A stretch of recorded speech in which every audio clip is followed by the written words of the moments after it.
It's time to go to work. Jerk of All Trades Podcast, episode number 25. We are back live. What's up, Ray? Oh, man, we have an absolutely jam-packed show for y'all today. We are finally going to talk about the Floyd Mayweather versus Conor McGregor. The big boxing fight match that finally happened. Woo! We talked about when it initially got announced, and then we talked about the World Tour. The World Tour hype train. And did the fight live up to the hype? We're going to talk about that. So absolutely. We got that. We've got SummerSlam happened the week before. So we're going to talk about SummerSlam and the results of that. We're going to talk about who won the picks. Eddie, myself, and then our guest from a couple weeks back, Elias from the Man Cave Chronicles. We're going to see who took home the crown that doesn't actually physically exist. So we've got one for WrestleMania, but not for SummerSlam. So yeah, we're going to talk about that. We've got our universal call out, which is Tigers. Tigers, as you will have seen on social media. Got some fun pictures related to our Tiger universal call out. And so we got all the normal stuff too. So yeah, it's going to be a great, great show. And so yeah, let's get it started, Eddie. Let's kick this bad boy off with the little Floyd Mayweather Conor McGregor action from this Saturday in Las Vegas, the T-Mobile Arena. This was your first boxing match that you've seen in a while, probably, right, Ray? It definitely is. One thing I did want to say, too, based on our intro with our little Ted DiBiase is clearly everyone has a price. And for Floyd Mayweather, it was $400 million. So came out of retirement, $400 million he made on this. In the post-match interview, I believe they said, like, oh, you're going to get a yacht. Oh, he's already got a yacht, so we'll get a second yacht. So, to answer your question, though, it's definitely been quite a while since I've watched a boxing match. I watched it right after it was over because I couldn't find a stream of it during the event, so I downloaded it afterwards. Completely legally. I'm skeptical as to that's the reason why it was delayed, the fight, because the fight was delayed going in. There's the fight's going to be delayed. Fight's going to be delayed. I'm wondering if they were like trying to clamp down on the streams, which is why that was taking so long. They didn't do a very good job because I guess a lot of people saw it for free. Wow. So honestly, the fight much better than I expected going into it. First 3 rounds, Conor McGregor's dapping him up a little bit. Floyd's kind of just taking his time, figuring him out. And by about round 4 or 5, Floyd had just worked his way in, figured Conor out. Early rounds, Conor landed a pretty good uppercut. He threw a lot of punches, but he didn't really land with a lot of great shots. But, kudos to Conor for stepping up and stepping in there. I mean, obviously, for $100 million, anybody's going to go ahead and fight Floyd Mayweather. Definitely fight Floyd Mayweather. I think I'd probably let a fraction of that. I'd let Floyd Mayweather hit me in the face without a glove as hard as he could for what Conor got paid. Yeah, for sure. Yeah, so with the gloves is even better. But, Conor, it's his first boxing match. He was doing a lot of unorthodox stuff, and he was wasting a little bit of energy with some of the hammer fisting and the moving around. Which aren't those illegal, by the way? He kept doing that, like where he was like pounding him in the back of the head, and I believe that's an illegal move. And they really, the referee. It's up to the referee. Yeah, if the referee calls it, The referee should be calling it. How did you like the referee too? I noticed this in particular, and actually the announcers brought it up too. But the referee coming in before the fight and saying like, I'm not gonna allow you guys I'm not gonna grapple or wrestle you guys. Like, do you think that was like a really pointed reference to Conor McGregor in MMA? Do you think Absolutely. that was? Yeah, absolutely. Okay. He probably. I'm skeptical that Floyd had this referee in his pocket. Not saying the ref got paid off or anything, but it's boxing, man. Man, if you look it has the shadiest history out of any fucking sport ever. Sure, absolutely. So, yeah. If you look at the pre-fight breakdown, like when you were talking about he was going to not let Conor wrestle or whatever, and he's not going to wrestle with him, he said he'd even look at Floyd one time. It was all directed at Conor. Floyd wasn't going to do that. He was just going to turn his back and do his normal Floyd stuff. So. Yeah, so Conor already had this little like shadiness with the referee going on, but honestly, he didn't really have that great of a shot. It's easy to say afterward. I always say that even with UFC, everybody's an expert after the fights are over with. I actually put my money on Floyd Mayweather, and I came out even. I had a bet and a cover bet. My cover bet covered my Floyd Mayweather winning by decision at a plus 245, which I posted on Facebook before the fight. I thought Floyd was going to take decision easy, but this cocksucker motherfucker, what is he trying to knock Conor out for? All of a sudden, Floyd trying to knock people out. He didn't knock nobody out in the last 10 fights. All of a sudden, he's knocking somebody out. So, yeah, that hurt me a little bit. I should have came up a lot more off of this fight than I did. But unfortunately, I didn't. But it's fine. Everything worked out fine. Yeah. But around Conor, first 3 rounds, I'd give him those first 3. I haven't seen the fight since I've watched it live. Were you intoxicated when you watched the fight? Absolutely not. Absolutely not. Good. I was live tweeting, actually. Tweeting. I took it upon myself to. I was completely sober when I watched the fight too. Whenever you kind of get through your breakdown, I want to give my breakdown. Yeah. Too, so basically, this will be a first for the JOAT. Yeah, like I was saying, Conor was wasting a lot of energy with some bad punching techniques, and that was by design for sure. I mean, sure. Well, when every chance you get to hit Floyd Mayweather, you got to take that. You got to take it. Floyd let him. But the problem we'll is, until I get to the my problem assessment. is with those big ass gloves, it's not really doing anything. If they were the UFC gloves, Floyd would have definitely felt it a little bit more. But with those big ass boxing gloves, you're not gonna really feel those hammer fists that much. It's just like I don't know. It's just not there. And those are illegal, are they not, in boxing? Yeah, and rabbit punching. Yeah, you're not supposed to hit in the back of the head like that. Mm-hmm. But I noticed boxing has a lot of fucking rules. That was one thing I noticed watching this. It's like, God damn, you can't do anything. Yeah, you think UFC has a lot of rules? Shit. Holy shit, man! There is a lot of goddamn rules. A lot of rules in boxing.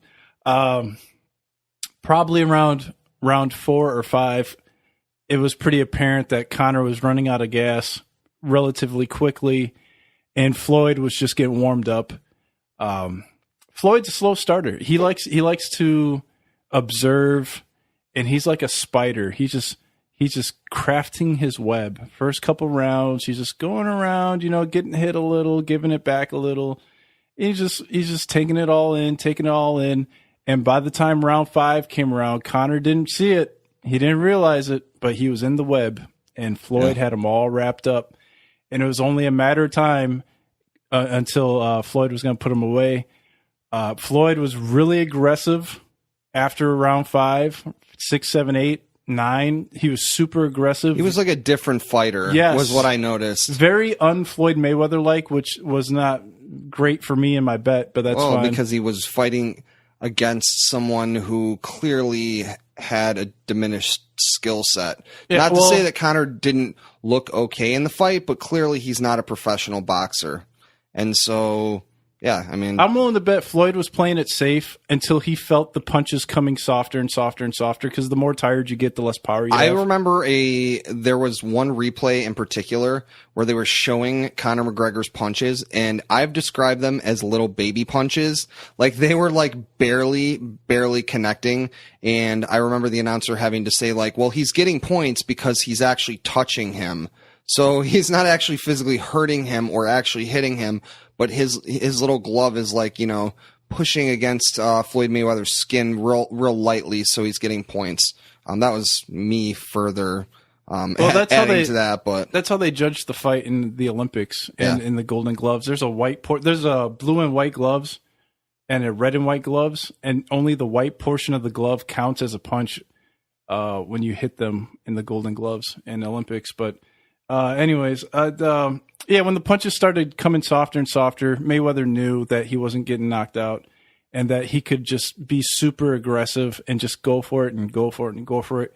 It was a breath of fresh air, I'll tell you that, because a lot of these Floyd Mayweather fights, there's a lot of skipping around and not so much dancing, but there's a lot of just, not too much brawling going on. And Floyd's very tactical and precise. But he went for it. Round 8, round 9, round 10, Conor was in deep, deep, deep trouble. And Floyd was able to put him away. So, just bad punching techniques from Conor. Not really much he could have done. Like, he did everything he could have done not being a professional fighter, right, going up against the greatest boxer of our what's the word I'm looking for? Generation. Of our generation. Thank you, sir. Yeah, I think that there's no reason that this matchup should have happened aside from the money. Money. I bet Floyd has 400 million reasons why this fight and we know that we knew that from the beginning. We knew that the hype of this fight was not going to be able to live up to that. And I think my assessment, I guess, on this whole thing is basically that Mayweather, in my opinion, and I mean, I don't know boxing like boxing, but I guess I feel like he had a certain strategy. He admitted his strategy. His strategy was basically to let Conor McGregor, essentially wear himself out. So Conor McGregor won those first 3 rounds, but he won the first 3 rounds because Floyd Mayweather let him win those rounds because he let him tire himself out. So when they got to 4, they got to 5, they got to 6. Goddamn, when they got to 7, there was literally a point where Conor McGregor looked like he was about to fall asleep. He was so goddamn tired. His arms were completely at his side. So I feel like if Floyd Mayweather, I know he's not a knockout guy, but I feel like had he wanted to more handily knock out Conor McGregor, I think he could have done that with ease. But I think money. You don't want to have this humongous boxing match. I mean, this is the biggest boxing match, since the last Floyd Mayweather. Well, who is that? No. This is the biggest one probably since he fought. This is on the same level as Pacquiao, but better. Right. But I would compare this actually closer to the De La Hoya fight when he fought De La Hoya in 2007, I think it was. So, I mean, this is a huge fight. And so it needed to go longer. Conor McGregor needed to at least look like he wasn't a complete chump in this. And I mean, Conor McGregor is not a chump in that he went in and he did this, and I'm sure he trained very, very hard. But you've got a guy who's 49-0. He's never been beaten. He's never been knocked out. Olympic silver medalist. Yeah, I mean, come on. There's no bronze medalist. Maybe? Right. There was no way that Conor McGregor was going to win this fight, and Floyd Mayweather, I think, made Conor McGregor look like a viable opponent like he needed it to be, because he doesn't want that mark on his 50-0 to be, hey, he just destroyed Conor McGregor, a guy who's not a boxer, who shouldn't probably have been in this boxing match besides money. He made him look somewhat credible, and I think that was necessary. And so, I mean, does that make boxing sort of a work, in my opinion? Maybe a little bit. I mean, I think that what happened in the ring still was real for sure. But still, I think that this matchup could have went a lot differently, and whether that's just only Floyd Mayweather's strategy that he discussed with his dad, as he said, or if there were more hands in that, and I would be hard pressed to not be the conspiracy theorist and think there were more, because there's a lot of money on the line, and this boxing match needed to come off in a credible way and in a way that people walked away happy. And I think most people did walk away happy, besides the fact that Conor McGregor didn't actually get knocked out. But come on. No, I was unhappy with that finish. It was a done deal. The writing was on the wall, but you got to give him a chance to keep fighting. Because people paid $100 for this. Like, lots and lots of people paid $100 for this. Yeah, I paid $100 for this. And you want to see somebody's mouthpiece go flying out of their fucking mouth, Mike Tyson style, straight OG knockout. But you got a fatigued Conor kind of barely able to hold himself up because he was just so tired from punching. It started to be Mayweather's body pathetic. shots that it was sad. It was kind of sad. all he needed to do though was take a knee and get that standing 8 count and make it to the end of the round and come out for the 11th round. But that's because I needed Floyd to win by decision. That's the only reason why I worried about it because of the money. God damn it! Of course, but yeah, the ref. I mean, I think the ref shortchanged Conor McGregor a little bit. I think he could have gave him a standing 8 count. I think he could have seen where his head was at after another 8 seconds. If after that McGregor was still out of it, yeah, stop the fight. But if McGregor's like, yo, let me go, let me keep fighting, then let him keep fighting. Yeah. I mean, shoot. I mean, because I like a definitive ending. I like a knockout. I like a submission. I like something where it's like the stamp is on it. I don't like it when there's like a little bit of mystery to it. But I think that's what they wanted to happen here too. Maybe. I have no idea. But overall, better fight than expected. Conor had a pretty good jab. He's able to hit him pretty good a few times. But at the end of the day, Floyd Mayweather, man, he's a real boxer. I would love to see these two guys fight with the MMA gloves in a boxing rules match. That is like the ultimate, like, awesome, like, they need a sport where they use the UFC gloves in a boxing ring under boxing rules, because you would get more knockouts that way. And like, it would just be a faster paced fight. And it would just be like, you can't look away, because once somebody connects with these 4-ounce gloves, somebody's got to fall. So you would see a lot more knockouts on guys' records. And I think then too, you could charge $100 for a pay-per-view. If Floyd Mayweather and Conor McGregor are fighting in 4-ounce gloves, and the first or second time Mayweather hits him with them small ass gloves on, he's probably going to fall. So, that's just my 2 cents on the whole thing. Wait, this was $100? After taxes is like $105. Jeez Louise, man. Or like $108, maybe. I'm not sure. That is crazy, dude. I can't believe this was $100. Yeah, that's what I'm saying. If you're gonna stop the fight, knock his ass out. Don't give me no like halfway, just stopping the fight because he's tired. Stop the fight because he's dead. Yeah. This is wow. So yeah, that's my 2 cents on the whole thing. So you enjoyed it then, right? You thought it was a good fight? Yeah, I enjoyed the fight for sure. Yeah. Yeah, it was better than expected. But yeah, I mean, with the caveats that I've kind of laid out there with it. So, but yeah, I think it was the fight that it needed to be. I think really the most depressing aspect of this whole entire thing, though, is that I thought that I did not have to work that day, and apparently I did have to work, and Eddie and I were going to go to the strip club to go and watch this fight.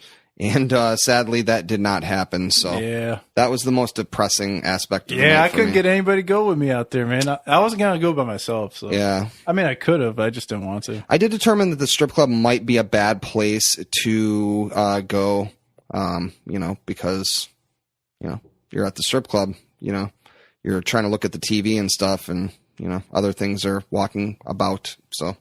Oh, yeah. Definitely. Well, hey, get out of the way, honey. I want to see this fight here. That'd be the perfect time to sneak away those during the Mayweather fight. Yeah. Nobody's paying attention. Just go ahead and sneak on out of there. Yeah. So, yeah, it was an enjoyable fight. I liked it. So. Yeah, congratulations, Floyd. 50-0. You now retired. We're going to miss those once every 2-year boxing matches, but I'll tell you what, whenever Floyd Mayweather's fighting, the world's paying attention. So, unfortunately, we're probably not going to get that anymore. And for Conor, you're probably looking at another UFC fight coming up, maybe another boxing match coming up. Who knows? I'll tell you what, if Conor's next fight is a boxing match and he's sponsored by the Money Team or by Floyd Mayweather's group, I'm suspicious. As for all your conspiracy theories, I have to rewind and play over again because I'm not too sure about it. Yeah. If he comes back with a Money Team shirt and he's boxing like all day, every day, and not in the UFC anymore, I'm skeptical hippo as to the whole thing. But that's probably not going to happen. McGregor's got his own thing going on, and hopefully he fights either Max Holloway or Nate Diaz in the UFC. Maybe January, February. I mean, he didn't really get hurt. Like people were saying online, oh, the damage is what stopped Conor. Yeah, Conor, he didn't seem that damaged. No, you've seen UFC fights, right? Where the guys' faces are all cut up and stuff. The most damage he had was to his lungs, was from swinging and missing too many punches trying to hit Mayweather. Yeah. Yeah, he did not seem all that damaged, so, yeah. Anyway. But, that's what it is. What it is. It's like if you go back in my initial breakdown of this fight, I told Conor, look, man, just hit him in the body, because initially it was going to be in 10-ounce gloves. The gloves are going to be even heavier, which probably meant that Conor would have gotten finished earlier because he would have gotten tired earlier from swinging so much with the heavier gloves on. But he did a good job of going to the body. He did a good job with the jab. It was just that, Floyd Mayweather is just too good. He's just way too damn good. Absolutely. So last Sunday, WWE had their annual SummerSlam extravaganza. So let's talk about the results of that, and then let's talk about the winner of our picks between myself and Eddie and our guest Elias from the Man Cave Chronicles. So let's hit that. Eddie, SummerSlam. Looking back on it, it's easy to forget because everything we just saw with Mayweather and McGregor, but I got to be honest, SummerSlam was pretty good, pretty damn good. It wasn't pretty it damn was not good. It was not a bad event. I will say I think it was overshadowed by NXT, which we will get to. Oh, yeah. Yeah, NXT was all right. Like I don't watch a lot of pay-per-views anymore, so it's hard to compare it to any modern stuff, but I enjoyed bits and pieces of SummerSlam for sure. And I think that's the way that it is now. There's not many events that are like front to back absolutely amazing. You kind of have to pick, what meets your needs. And that's kind of what the show is now, is that each different match kind of, is tailored to a different type of fan. So yeah, you kind of get that. Yeah. They were in Brooklyn. A little controversy with the beach ball there. Yeah, I'm going to say which we will cover that, but I will say that overall, I could not have been more disappointed with this crowd. What a lame, quiet crowd for being in Brooklyn and being so loud in the same arena the night before for NXT, and they were really quiet for a vast majority of the matches, with a couple of matches in particular that they really, really reacted to. But for the most part, they were pretty quiet, and the beach ball thing, which we'll cover when we get to that match. But yeah, that was pretty funny. I like that. So yeah, let's start off with the matches. Go through just little brief thoughts on the matches, and then winner and who got the pick correct. So all right, SmackDown tag: Usos defeating New Day for the tag team SmackDown championships. I didn't see this match. I also did not see this match, so I cannot comment on it. I am going to assume Elias did not see it either, but he actually got this correct. Usos? We both got it wrong. Nice. So had I not stuck to my shtick, I might have gone with the Usos. Yeah. Eddie's a little shticky, so. Yeah. Was that on Saturday night or no? Probably not. Yeah, maybe. He can be Finn Balor. Sticky icky. We'll go back and forth. Finn Balor, the Demon Finn Balor. Yes. Versus Bray Wyatt, and the winner of this match was Finn Balor. Yeah, he got some nice artwork on his body paint, I guess. What did you think about this match? It went exactly how I thought it would. I don't recall. I remember we watched it. Yeah. I remember it was input into our brains via Here's the deal. Just a little inside information.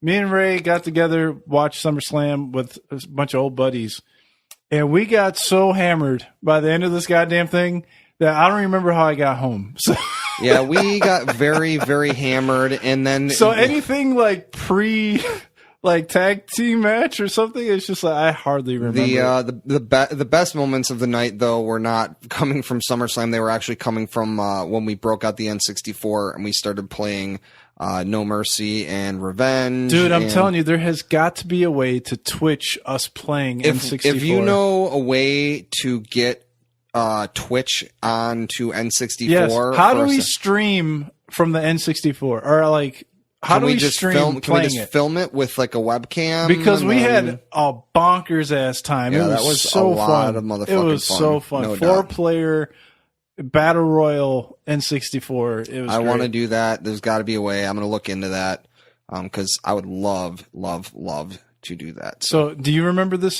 Bray Wyatt match? No, not really. Okay, Not really. I'm glad I'm not the only one then. I'm sure it was serviceable enough, but it's got Bray Wyatt in it. So Yeah. I have yet to have a Bray Wyatt match that I'm like, you got to see this Bray Wyatt match.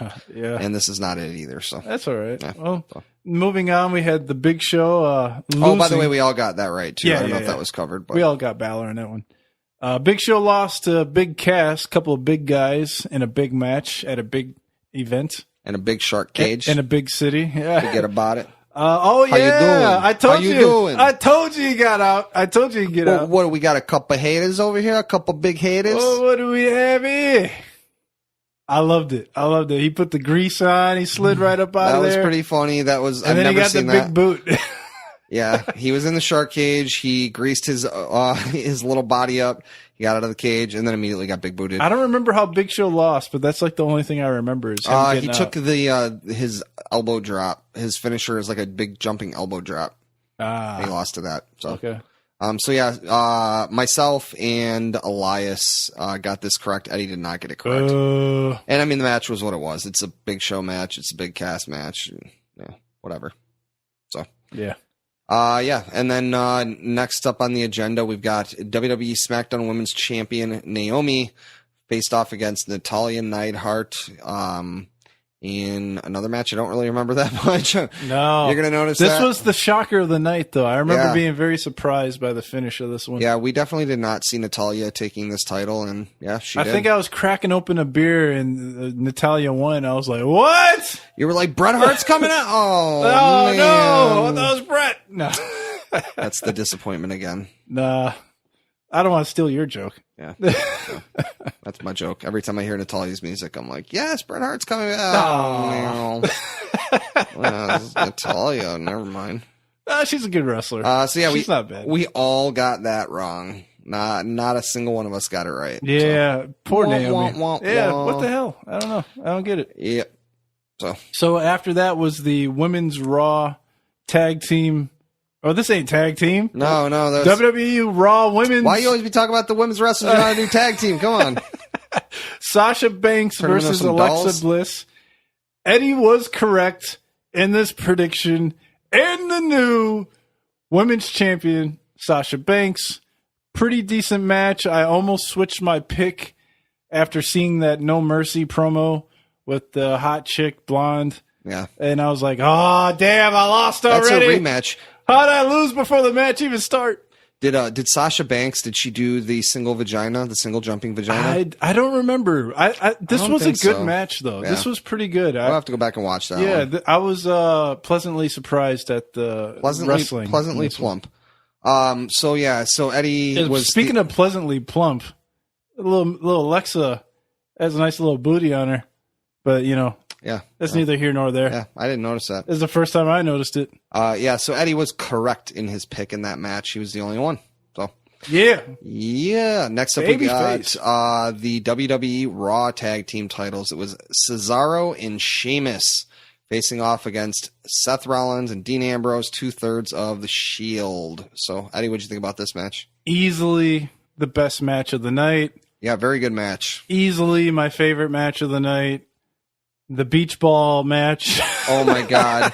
So the story of the beach ball is that, you get into these smarky crowds and, they get a beach ball and they start passing a beach ball around. They're bouncing it around. They're not paying attention to the match, whatever. And so the beach ball, then you hear the fans start booing and they're looking a particular direction. One of the security guys has gotten the beach ball. And so Cesaro, you don't even know where he comes he from. just bolts out He of just there. runs full force, jumps over the barricade, leaps over the barricade, and the fans are cheering for him because they think that he's saving the beach ball for them. And he grabs the beach ball, and as he's bringing it over the barricade, he's Hulk Hogan t-shirting it, and he's just ripping it into shreds, and just gets the ultimate heel heat. And it was the best moment of probably the entire night. So Yes, awesome. Aside from that, though, what a good match. Great match. Cesaro and Sheamus are actually a very, very, very good tag team. This might be the first really long Cesaro match I've seen since that Great Balls of Fire match, but I mean, like, even before then, I hadn't seen much of Cesaro. Very impressed with Cesaro. I really like his stuff. And Cesaro is good, man. This was a really good match. There's nothing really else to say. It was just a really, really, really good match. And the winners. And the crowd went nuts. The crowd went nuts for the finish. For the finish, Rollins and Ambrose. You don't get that reaction anymore with no, but they got a really good reaction. They won the tag team titles, and each and every one of us saw it coming.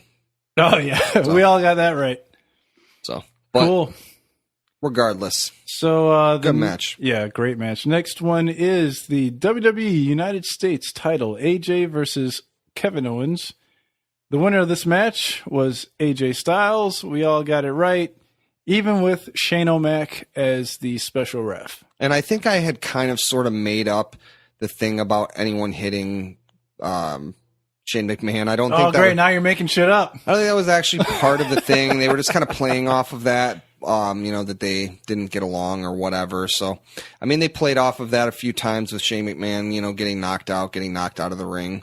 Yeah, I definitely did notice that the sweatiest guy in this whole goddamn match was Shane McMahon as the referee. He had broken a full sweat Brock Lesnar style by the time he got into the ring before the bell even rung, and he's the referee. I'm telling you, those lights are hot, man. Those lights that shine on the ring. You got your sweaters and you got your not sweaters. He is a sweater. But yeah, I mean, it was a good match. This is another match I would like to go back and rewatch this match. Yeah. The only thing that I did really notice is that the Styles Clash looks kind of awkward when done on big guys. So like, it looks like he's really, really struggling to put it on someone like Kevin Owens, and man, it just doesn't look like a finisher. So I think he should be really using his elbow thing, or Eddie was bringing up in TNA.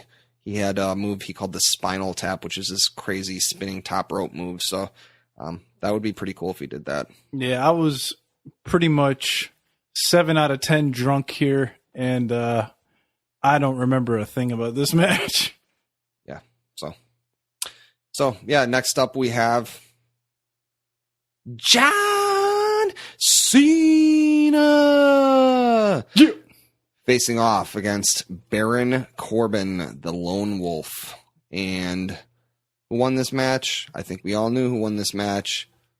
John Cena. John Cena won this match. Come on now. This was the easiest pick. And this is actually the match that started the pay-per-view. So this was a match that I was confused by because I still bet on John Cena, but I was really confused because I was thinking, so when they did the thing on SmackDown where Baron Corbin went to try to cash in his Money in the Bank, and then that didn't work out for him, and he blamed it on Cena, I thought that this would give him a good opportunity to really, even if he didn't win this match, to just like beat down John Cena after this match. But instead it was just a very typical John Cena comes out on a big event, he does his John Cena stuff, and then he does the the attitude adjustment, and he gets a pinfall victory, and he leaves, and he throws his fingers up, and then he's gone. He's got a flight to catch. What do you want him to do? Maybe he's got room service coming. We don't know.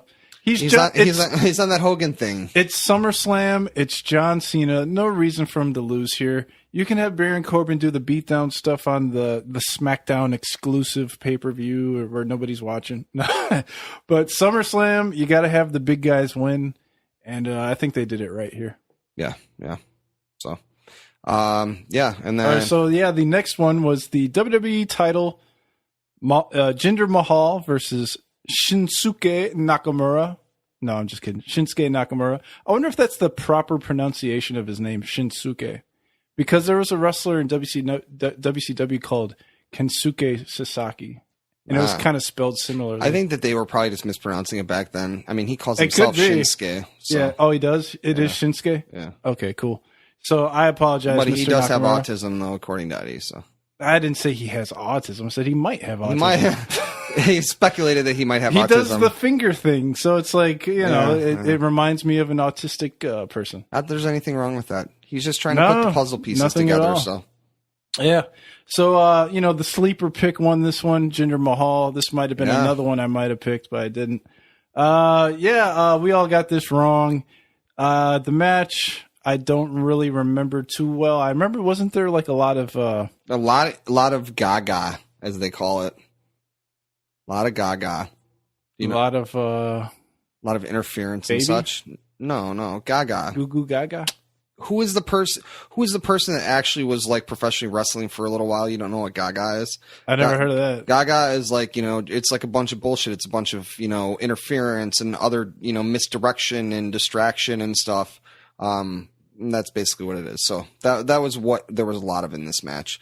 There was a lot of, his guys coming in and interfering and all that type of stuff. So, yeah, he didn't win on the up and up. I don't really remember the actual, the meat and potatoes of the match, but I can imagine that probably Shinsuke was probably dominating a good portion of that, even though he's the babyface. But I don't know. I don't. This was probably 8 out of 10 drunkenness at this point. I do remember that Jinder Mahal had to do his finisher, and his finisher is like some sort of he basically puts him in like $1 million dream, and then does it's almost like I believe it's like back in the day, one of our friends had a finisher that was similar to that.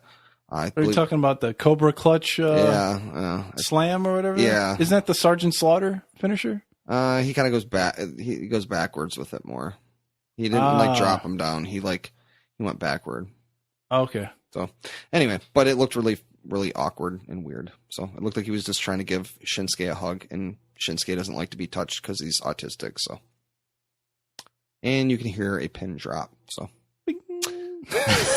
Last but not least, we've got the four-way match for the WWE Universal title. We've got the champion, Mr. Brock Lesnar, versus Roman Reigns versus Samoa Joe. You call him for what he is. That fat bastard, you call him Sloppy Joe. Versus Braun Strowman. And sadly, not a single one of us out of all three got it right. I should have got a bonus point for being the closest. What makes you the closest? Roman Reigns had it. He had it. He's a babyface. Of course, they're going to make it look like he had it. It was Brock was in trouble. I told you guys you're sleeping on Roman Reigns. So Brock Lesnar kept the title. What did you think of the match, Eddie? A lot of body slamming through tables and not a lot of Samoa Joe, if I remember correctly.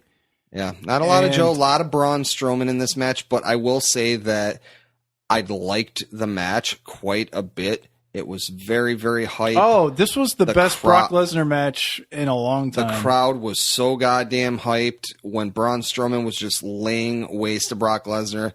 He power slammed him through 3 announce tables in a row, I think. He threw a... Brock Lesnar got carried out on the stretcher. Braun Strowman took a office chair and threw it full force at Roman Reigns' head and hit him in the head. Braun Strowman was on fire in this match. So, I thought it was a really good match. I thought this was definitely the best possible match that you could have had with these guys. And the crowd basically had saved up all of their energy for this thing apparently. So, they were really hyped for it. And it was shocking. I didn't expect Brock Lesnar to win this match, and he walked away with the title. And I think that only means one thing. He's going to keep that belt all the way till WrestleMania, and he's going to fight Roman Reigns, and he's going to lose, and that's going to be sad. Who knows? It's hard to say. So, yeah. I don't even know if I care. Yeah. But, it was a good card. For me, what really sticks out here is the Shield match. The Shield tag match, and maybe that Sasha Banks and where is it? Alexa. That was pretty good, and in the main event, those are probably my top 3 matches of the card. Yeah, I would say the main event, and then I would say the probably the AJ Owens match, and then the tag match. Yeah, so pretty good to get 3 good matches. Yeah. Those are 3 matches I would go back and watch. Yeah, I mean, shit. It's hard to find some good shit these days, and it was pretty good. SummerSlam was pretty good. Did you want to go talk a little about NXT at all, or no? Yeah. First, we'll do the final tally on the picks, and then I just wanted to do real briefly on NXT. I wanted to talk about that. So couple things I wanted to hit on that. Congratulations To Elias. Man Cave is the new SummerSlam champion for the picks. Good job, buddy. He got 7 right, and I got 6 right, and Eddie got 6 right.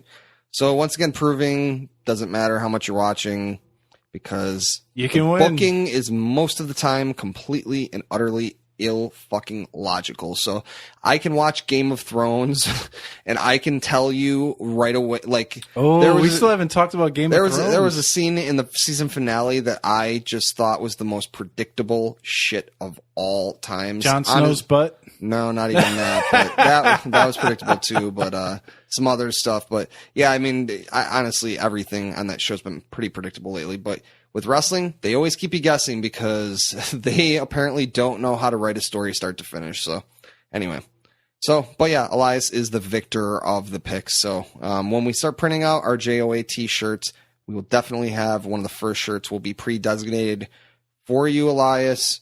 You're getting a JOAT t-shirt. So definitely hit us up. Let us know your size. We're going to send it to you.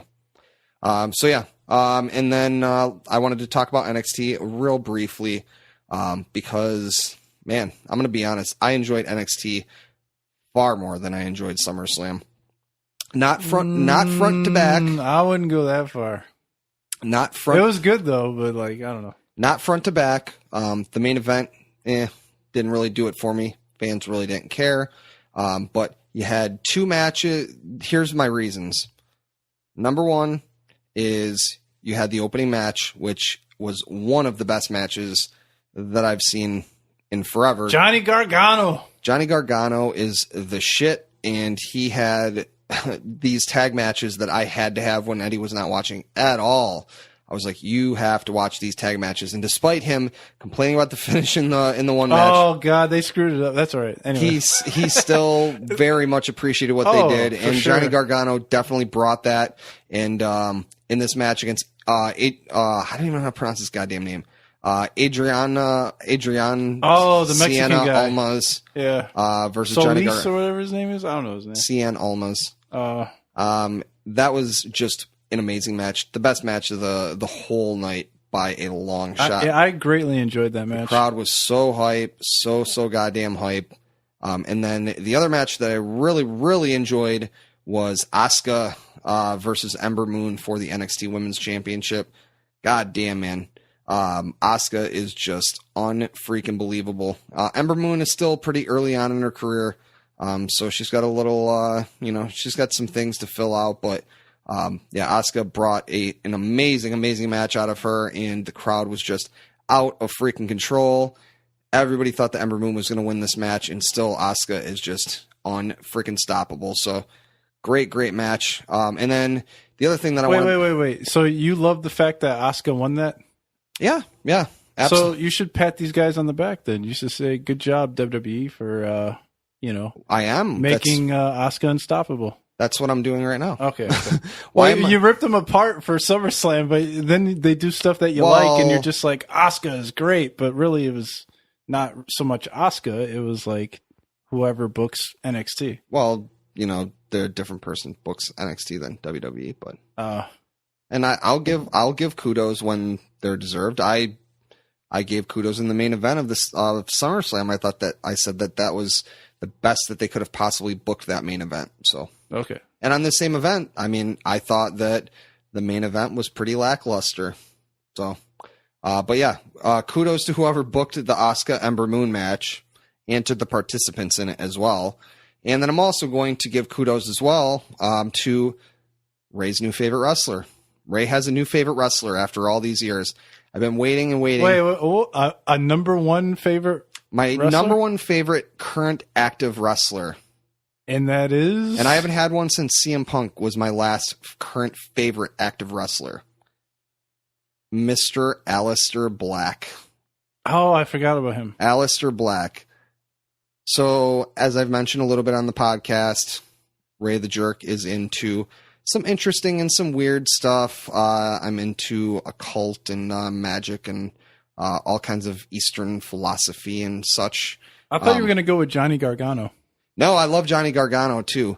I love Johnny Gargano's in-ring work, but, you know, Aleister Black speaks to me because, goddamn, dude comes out, and like instantly I'm looking at his little vet. First off, his entrance was amazing. He comes out to a band. It's not my style of metal, but he comes out to a pretty rock and metal band playing his song live. He like raises up out of like a coffin thing with all these candles and like some sort of ritual thing. He looks like a freaking badass. He's got super, super awesome tattoos. He's got a Kali tattoo. He's got a Medusa tattoo. He's got just the great Kali and Medusa. No, not the great Kali. Kali, the Hindu goddess, goddammit, the goddess of death and destruction. Who would get a great Kali tattoo? It would be way too big. It wouldn't fit on his body. Yeah, you wouldn't be able to fit the chin on there. So, but yeah, he's got the old school, the old French tarot death card on his back of his coat, amongst other like occult symbols and stuff. And anyway, then he gets in the ring, and goddamn. So first off, he does a crazy fucking backflip that he does into like a meditation pose, which is absolutely awesome. His in-ring work in this match, I mean, it didn't blow me away. I don't think it was an amazing match, just because the crowd wasn't as into it and like as hype into it. I think that really makes a big difference. But I thought he had a pretty good showing against the former Kenta, Hideo Itami. But I thought it was a really good match. And then the other thing that really, really impressed me is how goddamn smooth this dude is in the ring. And his finisher is just incredible. Absolutely incredible. It's basically, it's like a roundhouse kick, but it's like the old Jean-Claude Van Damme roundhouse kick, but his other foot doesn't leave the ground. But it looks unbelievably impactful. It just looks like it completely crushes. And, yeah, I'm sure it doesn't really hurt at all if they're letting him do it. So he's been a kickboxer since he was like 7 years old. So he's got a lot of years of kickboxing behind him, and it definitely shows. So I'm a fan of the strong style wrestlers. Yeah, he's definitely bringing that. And I love the gimmick. I have always been drawn towards, you know, The Undertaker and Cactus Jack and Mankind and Raven, Mortis. I used to love Mortis. This is like a cool Mortis. R.I.P. Chris Kanyon, but Mortis was kind of lame looking back. So anyway, interesting. Yeah. Well, I just want to shout out goddamn WWE Network for stepping their game up with the hidden gems and the classic collections. Man. And I still have yet to use my voucher, but my voucher I got you for Christmas. I've never been this close in my life. God damn it. Ray showed me all this new shit on WWE Network, and I was just like, whoa, this actually looks pretty good. We spent some good time on there. It was so funny to hear Eddie say, so I got him this for Christmas, and then I instantly was like, that was a bad thing to get him. And hearing Eddie now in like August be like, I've never been closer to using my 3-month free subscription that I have than right now in August. It is so good. Hidden gems. It is really King Kong good, though. Bundy with hair. But he's not on Bald Head Island. We brought him up on Bald Head Island. I never knew. I know a lot of shit about wrestling, especially like the old wrestling. Never seen King Kong Bundy with hair. Never seen that motherfucker with hair. Ever. We were watching, what was that? It was like UPW from like 2001. We saw like one of the first ever matches of Samoa Joe. We saw Edge and Christian face off against Nova and Kazarian. Dude, I was loving that shit. Yeah, it was really, really bizarre. But yeah, that was fun. Keep bringing those hidden gems, WWE. Yes. And, if you can not make the music suck for a lot of the older stuff, that would be nice. I'd appreciate that. Yeah. I'm a big fan of Slick, the Doctor style. I can't get my Slick music, so that's pretty disappointing. It's the dub overs, I understand it, but your boy Eddie the Jerk is a fan of the originals, and I'm sure a lot of other people are as well. Absolutely, it takes you out of it for sure. I mean, we talked about it before, but goddamn, ECW is just fucking unwatchable with the music. Yeah. I mean, honestly, even a lot of the WCW, I didn't realize how much, I hate hearing DDP come out to his fake ass WWF music, and I hate hearing Raven come out to his, I like his WWF music, but I hate hearing him come out to that. Oh, he comes out to the WWE Raven music in WCW? Yeah. Interesting. Because his music was like too close to Come As You Are. I remember it. Oh yeah, I definitely remember it. Yeah. So yeah, don't sing more than like 15 seconds of it. Yeah, it's the same like with us on the podcast. Yeah. So Cool. Well, that was the SummerSlam wrap up with a little NXT. Yeah, it was cool. So we're gonna go to break, and then we're gonna hear from Eddie the Jerk and his obsessive love of all things Audible, and we're gonna hear from our friends over at the Man Cave Chronicles, and then we will be back with our universal call out of tigers. Hey, what's up, guys? Eddie the Jerk here from the Jerk of All Trades podcast, and thank you for hanging out with us. As you guys already know, I've been on this Audible for a while now, and I'm totally digging it. When you use the link audibletrial.com/JOAT podcast, you get a free audiobook when you sign up, a free audiobook every 30 days thereafter, and discounted audiobook pricing as an Audible member. If you already have an Amazon account, it's so easy to sign up. It literally took me like 10 seconds to set everything up. My audiobook of choice this month is Game of Thrones, A Song of Fire and Ice, book number 1. If you haven't seen the show, no big deal. Go ahead and get caught up with this audiobook. And for you fans of Game of Thrones, you already know what time it is. You're going to love this audiobook. Once again, the link is audibletrial.com/JOAT podcast. Go start up your Audible subscription like a king with Audible and the Jerks. If you like stand-up comedy, sports, entertainment, interviews with guests, things you talk about with your boys in the Man Cave, then tune into the Man Cave Chronicles podcast on iTunes, Stitcher, Overcast, and Pocket Cast. Has the universe ever called out to you? Well, it's calling out to you now, and it demands you listen to the Jerk of All Trades podcast. Every Thursday night, Eddie and Ray tackled the absurdity of this world via a cornucopia of topics ranging from hot-button mainstream news, tech, robotics, progressive medicine, UFC, WWE, and so much more. Jerk of All Trades, changing the world, one podcast at a time. Dun, dun, dun, dun. Dun, dun, dun. Dun, dun, dun. Yeah. You know what time it is. Eye of the Tiger time. Universal call-out results. We got some tiger stories for you. We got tiger stories coming out the freaking wazoo. Coming out the wazoo. That was wazoo. Oh man, I did not even mean that to be. Is that the Washington Zoo? I didn't even mean that to be a zoo pun, but it ended up as a fucking zoo pun. But yeah, so there it is. So yeah, we had Universal call out was tigers this past week, and let me tell you what, there was a lot of fucking fun tiger stories. So let's hit them with the first one. The first one, this might go down as one of my favorite Universal call-out stories of all time. So, this one is definitely bringing the comedy. Yes. So the Tony the Tiger Twitter account has become an object of adoration for online furries.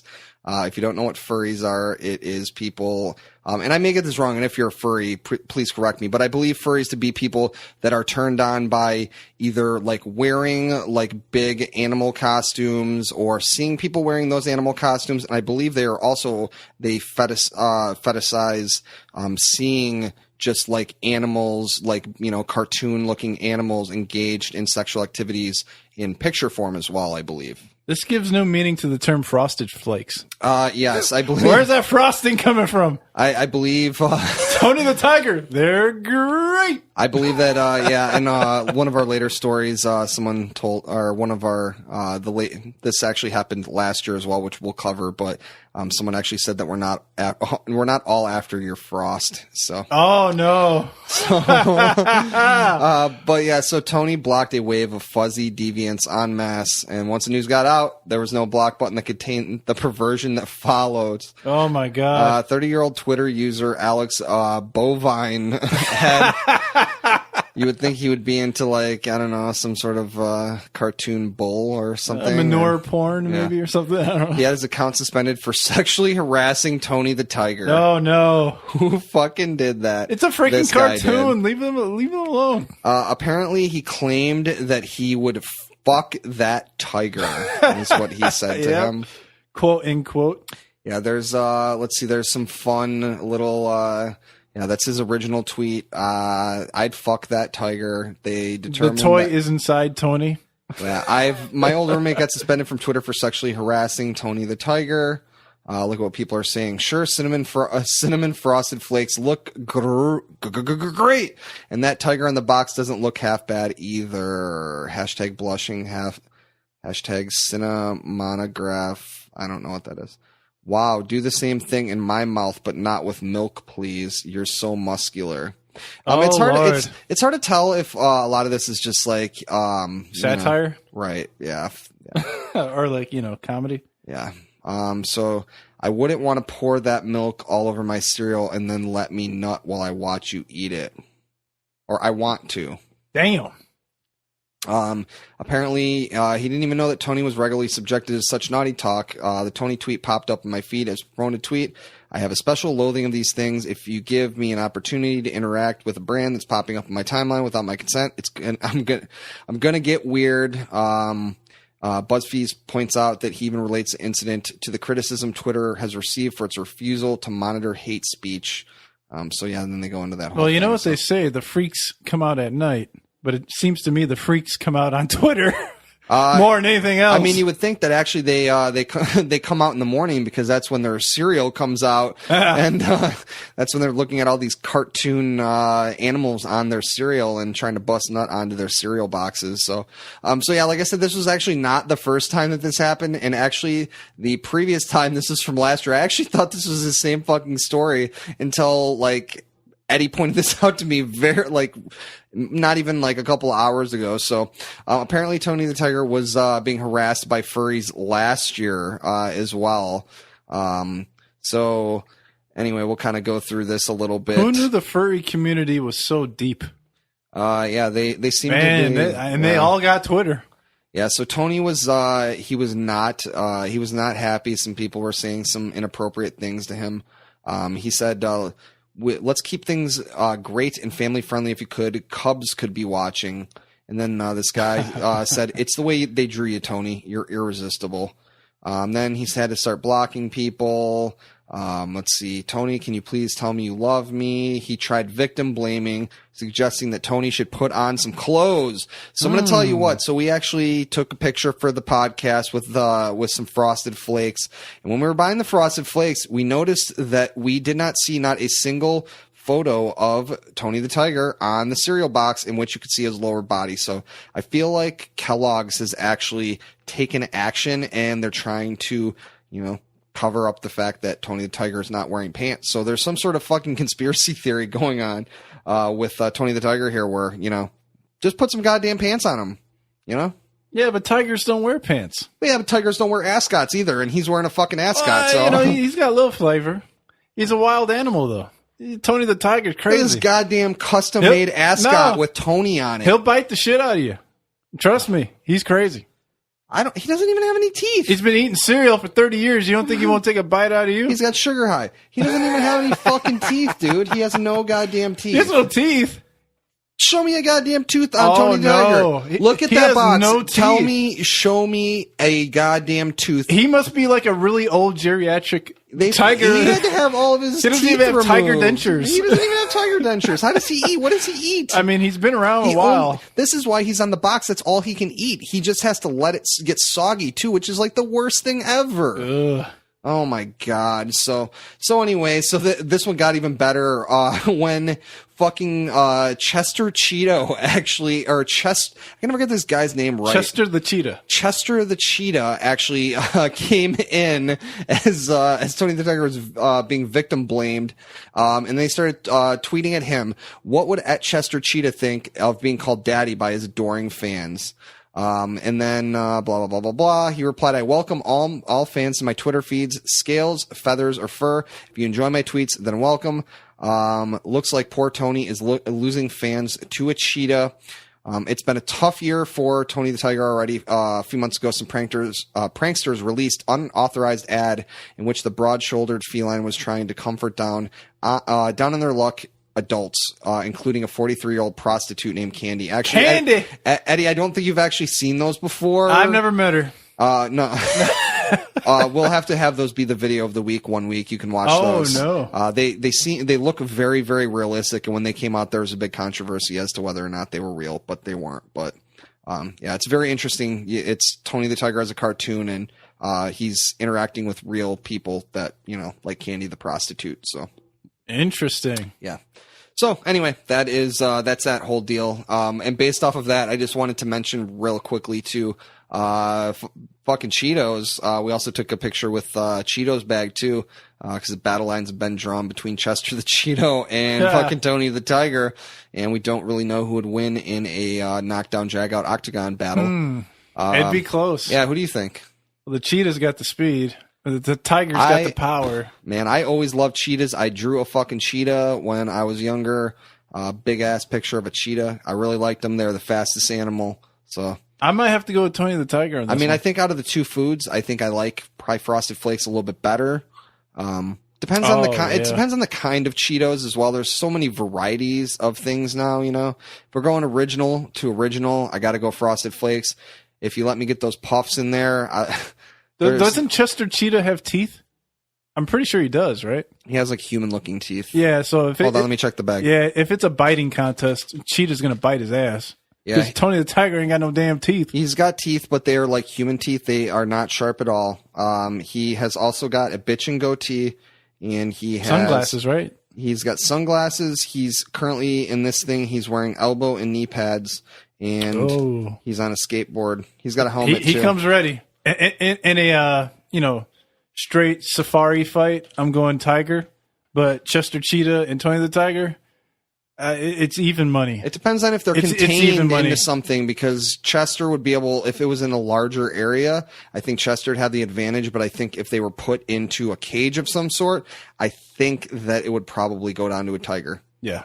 Or Tony the Tiger specifically. We'll have to look up and see who, like, I'm sure at some point a cheetah has battled against a tiger, and I'd be interested to actually see, who actually won that fight. Yeah, maybe we can use it for a video next week. Yeah, Eddie, why don't you tell them about the Cheetos restaurant, and I'm gonna see if a cheetah and a tiger have ever faced each other. Yeah, well, apparently Frito-Lay is getting in on New York City's Restaurant Week by opening up a pop-up eatery with a menu full of Cheetos themed cuisine.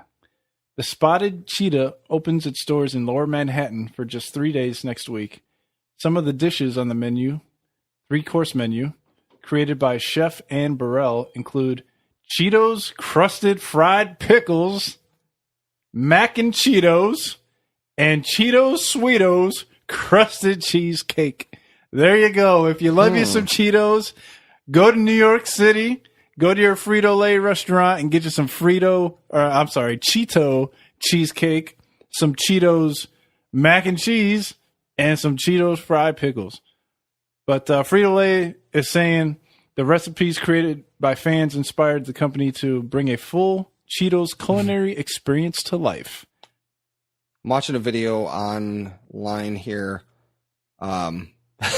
It said it's titled Cheetah vs. Tiger. The winner, and then it just said that a cheetah was the winner, and the cheetah's going to move on and going to face the lion. But this I don't know what the I don't know why exactly it won. They really didn't give any description of any There's no sort. actual video of the... It's just pictures of side-by-side pictures of them. Oh, God. The comments are actually very mad. It says, "Is this video a joke? LOL, tigers are the largest, strongest big cat. Lions are the second, and jaguars are the third. Yeah. While the cheetah is the fastest big cat, it's also the smallest. There are actual videos showing what a lion can do to a cheetah. They've killed them before. So for you to say a tiger would lose to a cheetah is fucking insane." And then this guy says, "Yeah, lions have their hands full of tigers, that's for sure." But the response is, "But house cats are the smallest big cat because they have the big cat genes." I don't know what that meant, but anyway. Fucking Twitter, point being, man. I think Twitter, that was YouTube. I'm on YouTube now. Oh, God, probably worse. So, yeah, anyway. Moving on. Let's talk about this fucking dude. You're not interested in the Cheetos restaurant? Some mac and Cheetos? I would check it out. I mean, I like Cheetos. I did try the... it's vegan. So they have the Cheetos crusted, cheese things or whatever at Burger King. I forgot what the fuck they are. Oh, I saw a commercial, I think, for those a while ago. Yeah. It's got cheese inside of it. It's like fried cheese or whatever. Yeah. It's actually not too bad. And when I was eating meat, I believe I actually had the Cheeto flavored chicken fries from Burger King Interesting. as well. Maybe not as good as my fish sandwich, but still not bad. Yeah. So, no, I would check it out. Where is it? It's in New York. I'm not fucking. Prices run from $8 to $22 per dish. Yeah, it's really not that bad. $22? I can give me a steak for that. A good steak. Yeah, I mean, Not a great steak. Not but in a New good York, steak. you can't. Not in New York City, no. Yeah, so. But definitely in Wisconsin for sure. I don't know. I mean, it seems interesting. I would check it out if it came around this way. So, yeah, it looks like it's actually really hard to get into this place too. So, like you have Cheetos, man. You have to have your name added to an online wait list. So I think that's really interesting. I know we've talked about it before, but I think Taco Bell was one of the first where they really started with the Doritos Locos Tacos of like mixing the, you thought of fast food and you thought of junk food and like they weren't really, together. They were real separated. Like when they first started having like, oh, I can buy Olive Garden dressing in the grocery store. Like, what? That's something that shouldn't happen. Yeah. And now they're kind of like mixing them together. And yeah. Have you tried Cracker Barrel mac and cheese? They Yeah. sell at the stores now. So good. Oh, no. Oh, it's so I did not good. know they had it at the store. The best. You know what? I actually, before this on that point, I actually had a Fruit Loops shake from Burger King. So that's kind of their thing. They like, they don't have a Frosted Flakes one yet though, but that would be Here's a interesting. premium Eddie the Jerk food hack. Get you 2 Doritos Locos tacos and 2 soft shell tacos. Open up the soft shell tacos first. Plop in your Doritos Locos inside of the soft shell, close it up, and eat that bitch without having to worry about any crumbs falling off your plate or off your taco. They give you the little cardboard thing anyway to Fuck feed that it off cardboard of. thing. And then you're eating 2 tacos at once. Yeah. Why fuck around? Yeah. Might as well eat 2 tacos at once. Why would you only eat one? Why fuck around? You're not losing any meat, any lettuce, or any cheese. It's all wrapped up in And that you're soft shell losing taco. no weight as well. I don't got that problem. not as a pound. I was just, specifically throwing that out there. So maybe there's, some people that have gotten, some sort of weight loss surgery that we've told them about on the podcast. That's Hopefully not people. an accordion or a balloon. Yeah. So do not do that. If they make a Cheetos one, definitely don't fuck around with that. So Nah.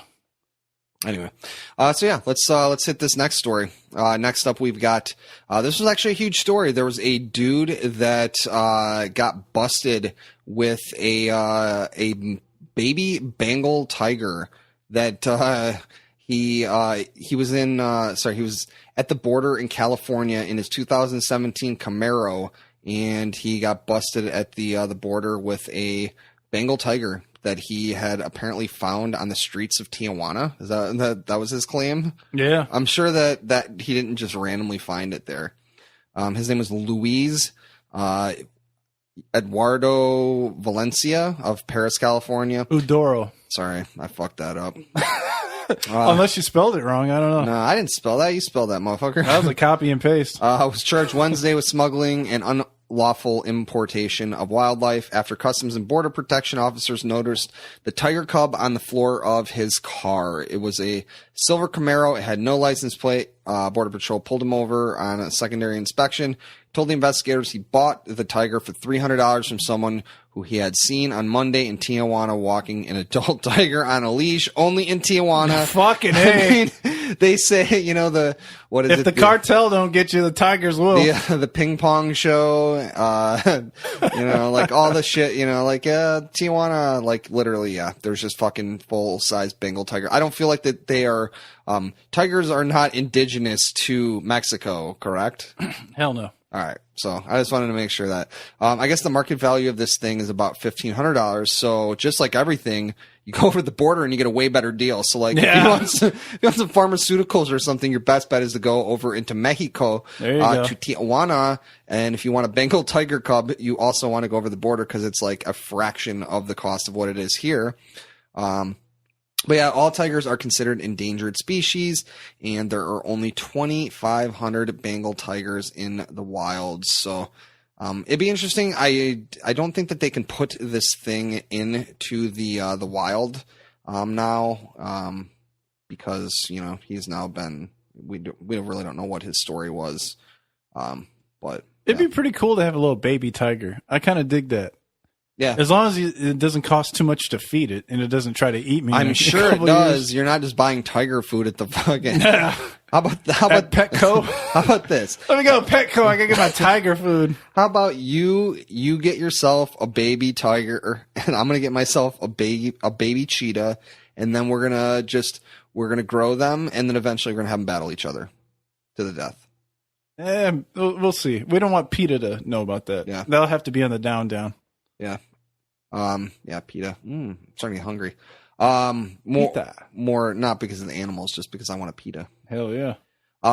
So anyway, he's in the zoo now. They put him in the San Diego Zoo. So Yeah, you must have a permit to legally import endangered species into the United States. and this So, motherfucker. this was definitely, illegal, my friend.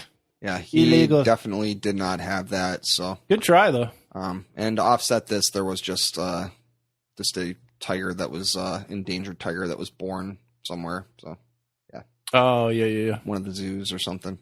Yeah, Whatever. something like that. Nobody cares. Yeah, that was one of the lamer stories. So fuck that. No, All right. that was one of our backups. Yeah, that We- was a backup. So with the universal call out, gotta have some backups, right? Yep. And so the next one, this is actually pretty fun. So I have a service. It's called Shudder, and Shudder is basically, if you don't know, Shudder is essentially, it's like Netflix, but it is all horror movie related. So, it's custom made for me. And so anyway, they just had a bunch of new movies drop on this thing, and there was a movie that somehow I completely missed when it came out. It's from 2010. It's called Burning Bright. And so I saw was going through reading the synopsis, and I read the synopsis, and I was like, what the fuck? Like, that sounds like the dumbest shit of all time, but I have to watch it.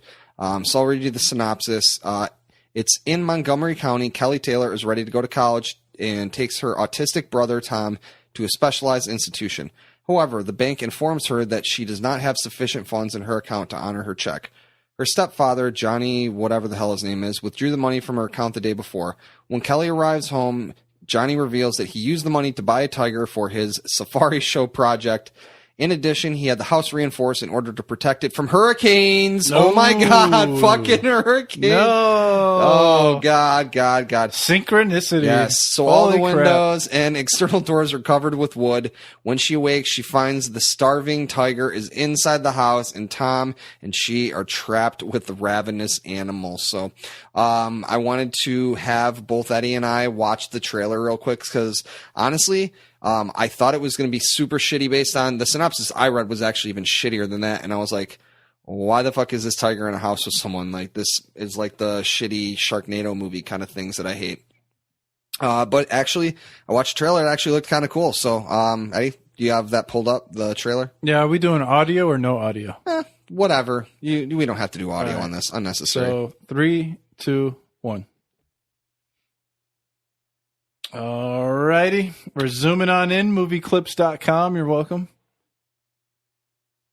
Not a supporter I think of the without podcast. the music, it's there's something, they're trying to explain something. We're in a house. whatever. Oh, there's Oh, a tiger. there's the tiger. All right. And a hot chick. And it's Lionsgate. Oh, not bad. Put out by Lionsgate. Yeah, they're pretty good. Here they are putting all the Construction. all the boards and stuffs. Nice haircut, kid. Yeah, that's the autistic kid. Okay, that he looks a bit like Shinsuke Nakamura. I think No way. Not Japanese. he's got autism though. He's got fake movie autism. Who's this girl though? That's why I don't know. She's been in a few things. She I kind of recognize reminds her. me of. The windows are boarded. She reminds She's me of. She's breaking the window. She's trying to break. Oh man, who's everything's the got hot plywood chick, on. Who's the hot chick with the Marilyn Monroe tattoo? Jessica something? Don't know. I can't remember. Jennifer. Jessica or Jennifer? Jessica Alba. No, not Jessica Alba. I don't know. Jennifer Garner. I can't remember. I don't know who has Yeah, Marilyn I don't Monroe know. tattoo. Anyway, here's a fucking tiger. Oh, the tiger's oh my God, in the house. The tiger is in the house. The tiger is, and it's a real tiger, by the way. It is a real tiger, like pretty much the entire movie. There is a real tiger doing real tiger shit. Wow. And this is like Life of Pi gone wrong. Yes, it is definitely like Life of Pi going wrong. I think it actually came out around the same time as that. So I did actually watch the movie, and I actually I enjoyed the movie. I thought it was actually pretty decent. It was a pretty decent, tense thriller, as they call them. And for a movie about a girl and her autistic autistic brother stuck in a house with a goddamn tiger, in the most illogical, like, how do you make it happen? They did a good job of making that happen, and I actually enjoyed the movie. So I give it one paw up. One paw. One tiger paw. I haven't seen it, but based on the preview, it doesn't look too bad. Megan Fox. Shout out to Megan Fox. Megan Fox. With your fine ass and your Marilyn Monroe tattoo. And your lots and lots. I'm sorry I didn't know of plastic surgery. what your name was, but it's all good. Yeah. She was on, oh, that was loud. She was on that one show that one time way back in the day, but nobody cares. Yeah. But this movie ain't too bad, I'll tell you right now. Yeah, absolutely. Next up we have the Prairieville girl that was she caught the eye of this tiger. They said she caught the eye of the tiger, and I guess she was at was she at the zoo or something? And it had to been. She's at the zoo, and this tiger came over and was jumping up and pawing at her. And was this a baby tiger too? I think it was a baby tiger as well. Yeah. It's got over 400,000 views on Facebook. She's 3 years old. Taylor Piper, no relation to Rowdy. And he took her to, because she had a good day at school. And anyway, yeah, this tiger started jumping around, and was this in Louisiana too, right? I think so, yeah. Yeah, LSU. Aren't they the Tigers? Isn't that their team? They are the Tigers, Yeah. yes. All right. So, anyway, it's a cute video. Check it out if you want. A little Prairieville girl with Mike the Tiger is his name. So, yeah, cute video, guys. Make sure you check it out. It's like a little feel-good video going on in the world of crazy bullshit and like guys, shitty fucking storms and, guys, just a bunch of bad news. Guys getting mauled by bears at Tiger Death Park. Oh, wait. No! That's our transition to our next story. Oh, my God. Oh, God, yeah. This might be the best one. Yeah. I like this one. All right, so Eddie, why don't you hit this one? All right. The picture. Oh, my God, the picture kills me. Some people never cease to amaze me. The idiocracy in the world is still heavy, even overseas, all the way in China. I believe this is a Chinaman that has been. Let's not call him a China. A China man. A Chinese man. I've done Whatever you want to say. I've done it. He's Chinese. He's from China, and he's a man. And he got his ass bit by a bear. And he deserves it. I wish the bear would have killed him because he rolled his window down trying to feed the stupid bear. And the bear said, "Oh, that's a cool story, bro. Yonk, let me go ahead and bite your ass real quick." Oh, man, I can't get over the Chinaman. Oh, Chinaman. Oh, God. All right, where was I? All right. Apparently they have drive-through wildlife parks in China where this guy was just driving through this little safari action. Bear went up to the car. He said, "Oh, you know what? Let me just go ahead and roll my window down with this giant fucking bear coming up to my car and give him some food." That sounds like a good idea. No, he tried to roll the window up, but the window malfunctioned. I'm sure he did. The window malfunctioned and it rolled down. Tell it to somebody. Call somebody who cares on that one. His wires were reversed. I was born at night, not last night. You tell me never went through the drive-thru? You mean to tell me his window was working all day before that, but right there it didn't work? Nah, I'm sorry. But is the end of this story that he's suing the company that made his car? I doubt it, but he probably should. He probably should sue himself for being such a fucking idiot. So let's talk about the fact. What's so funny about this is, so this is the universal call out about tigers. So why the fuck are we talking about a guy that got mauled by a bear? And it was at Tiger Death Park, which was named because there was a woman last year that got out of her car at the park and she got mauled by tigers. Oh, jeez. Not to laugh at people getting mauled by tigers. Yeah, I know. It's just so crazy that, like, who wants to go to a place called Tiger Death Park? It's not a good look. It's not a place where I look on the map and I'm like, hey, let's go there. No, not a good idea. Because didn't somebody else get attacked here, Ray? Wait, Wait. Last year, a woman and her mother got out of their car at the park and were mauled by tigers. You were not paying attention to the previous, 3 minutes of me sorry. talking about that. I was looking at Megan Fox. Oh my God. We're not talking about foxes. We're not talking about fucking What bears. did the fox say? What would a fox do against a tiger? I think it would actually get beaten pretty hard. I guess there's CCTV video of the incident, and the officials showed park rangers warning Mr. Chen to shut his windows before the bear Mr. attacked. Chen. Who says China has better education than the United States? Yeah. Apparently not. So anyway, yeah, sorry, dude. Sorry. Not your best day, so. Oh, that's too funny. So what was that? Wrap it up for Universal Call Out, man. Another one in the books. Final stretch time, which is one of my favorite segments of the show. The JOAT podcast video corner, where we got some videos to watch with audio. Yes. All And right, so here we go. I'm first, or you're first, or who's doing what here? All right, so let's go to our first MacBook. Let's go to Existential MacBook. All right, let's make sure we're all the way at the beginning. No, go to the beginning. Okay. Oh, look at this guy. All right. And whenever you're ready, give me the countdown. Let's play it up. 3, 2, 1. We're looking at a MacBook right here. What the fuck? Is that a robot? That's a robot. It's a robot baby. That's a robot baby. It's a robot baby. And, oh, man. I wish they could hear the screams. He's struggling. I can turn it up. Oh, God. Make it stop. This robot baby's being tortured by this guy. Oh, my God. They're torturing. Is this guy Chinese, too? You got to hear what he says. What's with these Asians? Absence of God.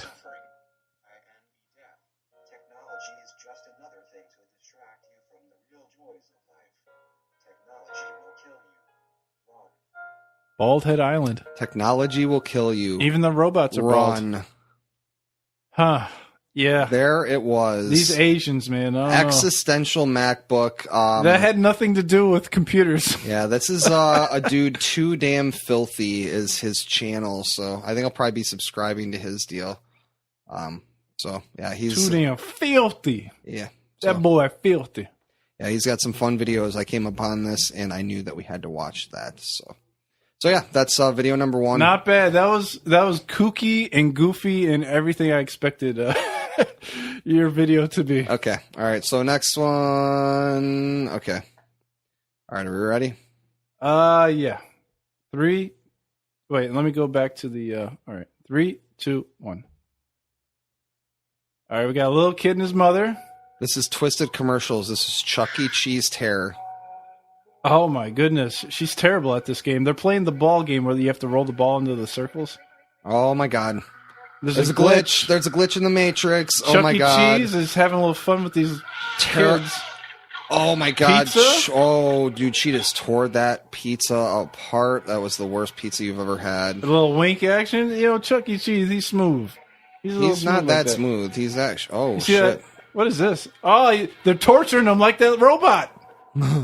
They're torturing him just like the MacBook robot. And we've got someone that, in reverse, their candles were turned on. Somebody had a little too much time to edit these fucking Chuck E. Cheese videos. I made this video, dude. Oh, God. Just kidding. I did not. Chuck E. Cheese and roll. Yeah, they're having a good time, it looks like. Even though this is like the Chuck E. Cheese promotional video on acid. Yeah, so... What I wanted to mention, the reason why I wanted to do... I couldn't wait to shut that off. The reason why I wanted to do that is because I just wanted to mention very quickly that RIP to the Chuck E. Cheese... I don't even remember what the fuck their name is. Hold on. Gotta find it. Damn it. I lost it. Whatever. Anyway. All right, somebody died at Chuck E. Cheese? No. Oh, here we go. All right. I found it. Chuck E. Cheese retired the Pizza Time Players, their animatronic band that they have in all of their restaurants. The creepy animatronic fucking band that you have seen. Oh my God. There's another video on the thing I just went to, the top 10 Chuck E. Cheese animatronic malfunctions. This seems like this might be long. This might save this for another day. Oh my God. I love that. Okay, we're going to save this for later. But anyway, RIP to the Chuck E. Cheese Pizza Players, your animatronic band. They have broken up. So definitely sad to see them go. Yeah, I was a big fan of Chuck E. Cheese back in the day. Always a good time at Chuck E. Cheese. I always enjoyed my times at Chuck E. Cheese. I got a really cool Chicago Bulls like bedazzled like sweater thing that like once I got it, I was like, "There's no way I'm wearing this shit." Nah. And I was like 6. I was like, I'm not wearing this fucking thing. But Chicago Bulls #1. Number one, just give me a regular ass. Like I wanted like a regular sweater. I didn't want someone's grandma to like fucking hand make me some goddamn, bedazzled fucking glittery sweater. But the Bulls are gonna be trash this year. Yeah, probably. Oh God, I'm not looking forward to it. It's Anyway. gonna be a long season. So on to the next video. All right, next video. Let me get to the next video. This is the optical illusion portion of the show. Okay. Which for our listeners probably isn't going to be very exciting, but Ray will be able to speak about his experience. Okay, so I am currently looking at Tom Cruise, and I am looking at what's her nuts? What's some hoe? I don't know. Just keep your eyes on the cross. Some other celebrity chick. Yeah. So 3, 2, 1. I'm looking at the cross, and I'm not looking at anything else. Lots of celebrities are happening on my I don't side. see celebrities. I'm just looking at a cross. I'm looking in the middle, but I can tell that there are celebrities that are on the side right now. Oh, it has something for me to read, but I can't do it. Yeah, I can't read it either. Okay.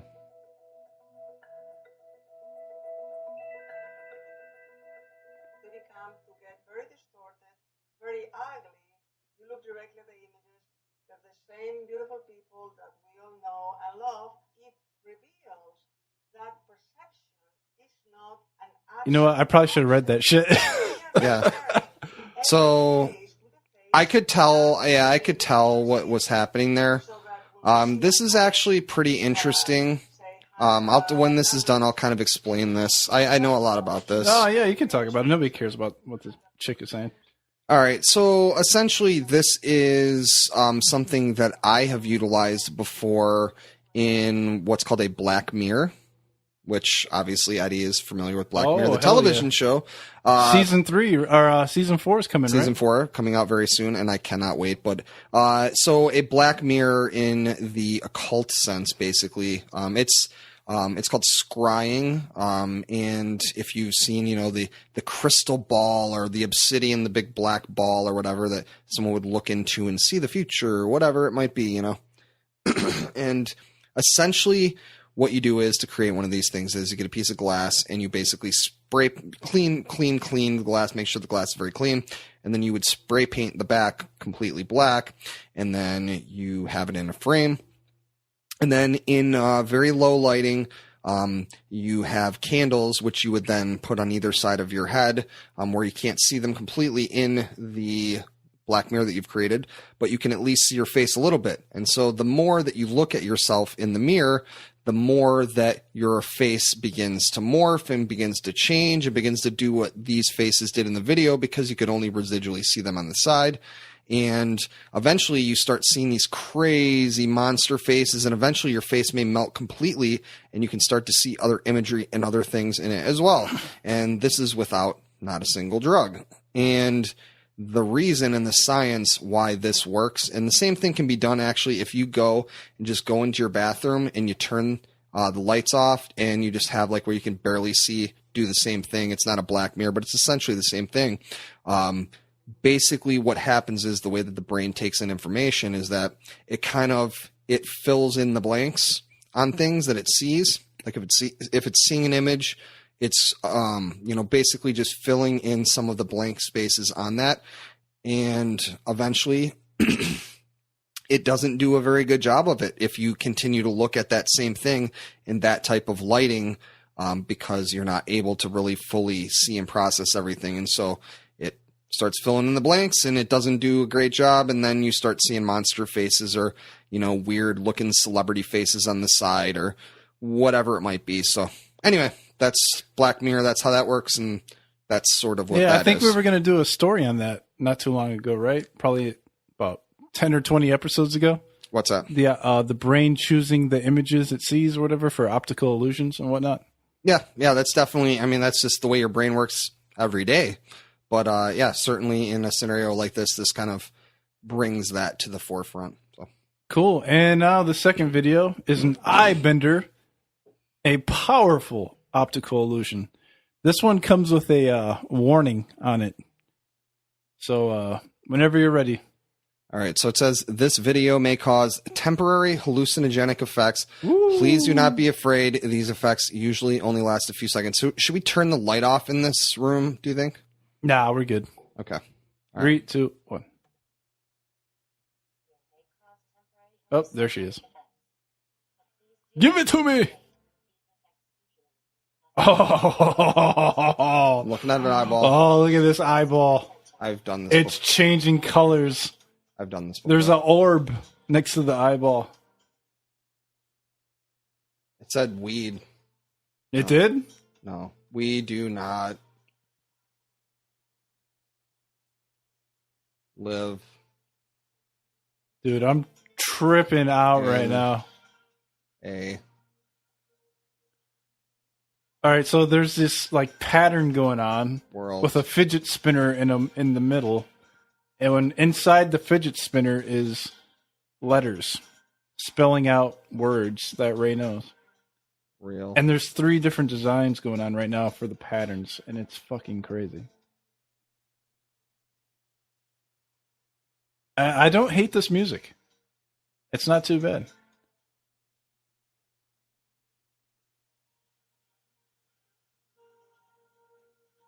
This is some straight doctor's office music. Oh my God, look at your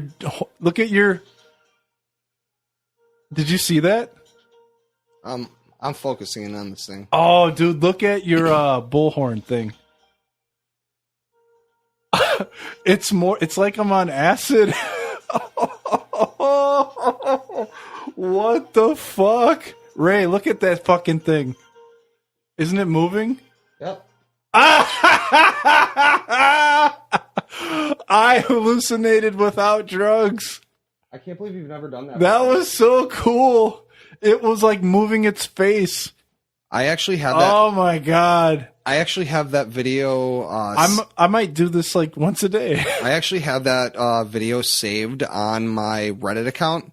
That was actually one of the first things I saved on Reddit. And dude, that was so cool. I go back to that quite a bit. So yeah, I kind of lost track of what the words were, but it was saying something to the effect of, "We do not live in a world of reality.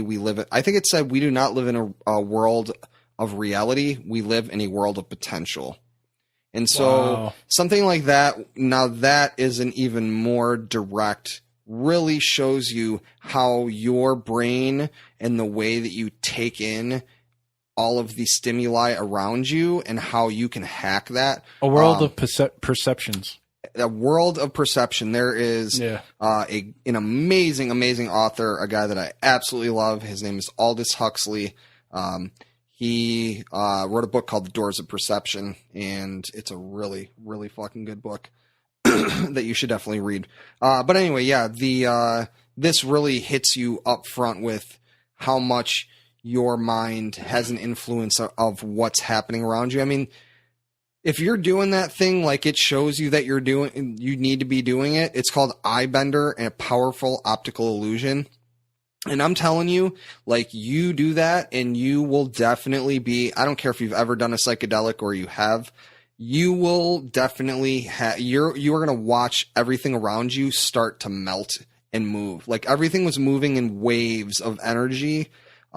Like Eddie pointed out, I have a big steer skull on my wall, and we looked towards that, and I was literally watching it like pulsating in like these waves of energy, like moving. Dude, and like that was like so melting. Crazy. I was not expecting that. It was just the first thing that I looked at when I looked up. Yeah, I think I won the videos for this week. That was so awesome. I think you did a good job for sure. Oh, I will say man. that technically I sort of won because I'm a hipster and I knew about that video years ago. And I've done that video. I did it first, though. I did it first on the podcast, Yeah. so.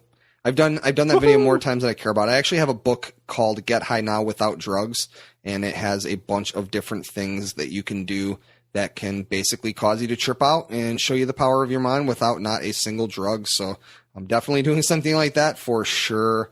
Will show you the potential of your brain. So awesome.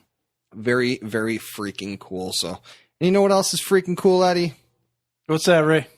Social freaking media and you hitting them with it like Floyd Mayweather hitting Conor McGregor. Let them know what's up. Oh, that's a good one. Hey, what's up, guys, man? Just subscribe to us anywhere and everywhere you get your podcasts from. iTunes, Stitcher, SoundCloud, Google Play, etc. Please leave us a review and let us know what you think of the show in the comment section. Subscribe to us on Twitch, twitch.tv/JOAT podcast. A lot of good times on Twitch, and we want you to be a part of it. And, of course, you guys already know, Instagram, Twitter, follow us, please. Like us on Facebook. And make sure you visit JOATpodcast.com. That is the official website of the Jerk of All Trades podcast. And then if you got some spare time, tell us what you think about the show. Hit us up, JerkOfAllTradesPodcast at gmail.com. Yes, we want to hear from you guys. Please email us. Let us know what you think of the show. Any suggestions, anything you want to see, or sorry, I guess you're not really seeing, but anything you want to hear more of, anything you want to hear less of. Any cool videos you got for us to check out? If you've got a cool story, man, that would be very, very cool. If you got a cool story that you want us to check out, that's kind of the DL. We would love to see you send that in, and we will be happy to cover it if it's a cool subject. If you got a cool video that you want us to watch, we will be sure to not watch it until we watch it on the podcast for the first time and get a genuine reaction. So, yeah, definitely hit us up on JerkOfAllTradesPodcast at gmail.com. So, yeah, let's check out InspiroBot and let's do Universal Callout. And then let's hit the road, Jack. Yes, sir. All right, so. InspiroBot of the week. You want me to go first? I'll go first. All right. So I'm InspiroBot. I'm an artificial intelligence dedicated to generating unlimited amounts of unique inspirational quotes for endless enrichment of pointless human existence. All right, that was pretty sad, but let's see what he has to say. I got a real interesting one here. I got a staircase. It looks like an old staircase. It's kind of falling apart. It says the big difference between a secret identity and a boy is that a boy doesn't expect you to call back. Fucking InspiroBot. I didn't really get that one. With the randomness. Yeah. Doesn't expect you to call back. Yeah. All right. Well, mine's got a light bulb sitting on what looks like some concrete flooring here. And it says, open your heart. Dare to believe in yourself, and a vision will become a real human. There it is. That's a deep one. That's deep. It don't make any sense in the end, but it's pretty deep. That might be talking about the AM. Well, we just did. That might be talking about the robots, my friend. It could be. That could be talking about the robots. It could be, man. InspiroBot, you did it again. We love you, InspiroBot. We love you. You're evolving with your site, and we appreciate that. Yes, absolutely. So let's hit them up with the randomizer. Ooh, you know what time it is. JOAT Universal Callout, Ray. You ready for that shit or what? How many subjects or topics do you want this week? I'll let you choose this week. How about we do 15? Let's go crazy. Let's go balls to the wall. All right, let's do it. All right, you ready? Yeah. We got milk, we got cycling, we got jewelry, typewriter, communism, skating, coins, rice, royalty, breweries, circus, insects, Disney movies, bohemians, and telephone. I might like typewriter. Old school style. Interesting. Typewriter. If we got a good typewriter story, that would be fucking Craziness. I'm going with breweries. All right, cool. We're going to have to duel this one. Ready? No, Are you want to do both? No, we're going to, but I want to get in the mindset. Give me a right, second to get all zen and shit. See, I need to do what you do and figure it out first. I just dive in head first without even thinking about it. Okay, I'm ready. All right. 1, 2, 3. Yes! Motherfucker. Yes! Typewriters! This is not fun. I used to type on a typewriter when I was 7 years old, and I fucking loved it. I have to spend the next week trying to find a typewriter story when we could have really just gone to one of the breweries that are like very close to here. Oh, typewriters. This is going to be great. We could have gone to the brewery. I might go to Goodwill and buy a typewriter for our picture next week. Oh my God. We got to do typewriters. You know what? Fuck it. We did accordions. We can get it. We can do it. We Oh, can make it easy. happen. We can make it happen. I really wanted breweries. I thought that was a good one. I also wanted circus too, but fuck it. You know Yeah. what? We will wreck typewriters. We're gonna have yeah. great typewriter shit. Just one thing real quick. Our hearts go out to everybody in the Texas, Louisiana area. Anyone in Florida, Mississippi, Alabama. Absolutely. If your home is flooded right now, we're sorry to hear about that. We hope you guys can make it out of there safe and sound. And thank you to everyone helping. There's a lot of volunteer work. There's the Coast Guard. There's the Red Cross. This is, a good example of what Americans can do if we unite together instead of always trying to fight each other. We are stronger as one than we are separated. So hang tough, stay strong out there, and hopefully this all will pass in due time. Absolutely, man. Yeah, our hearts definitely go out to you guys. So, all right. With that being said, we are out for the week, and we will see you guys next week with fun typewriter stories. And yeah, love ya.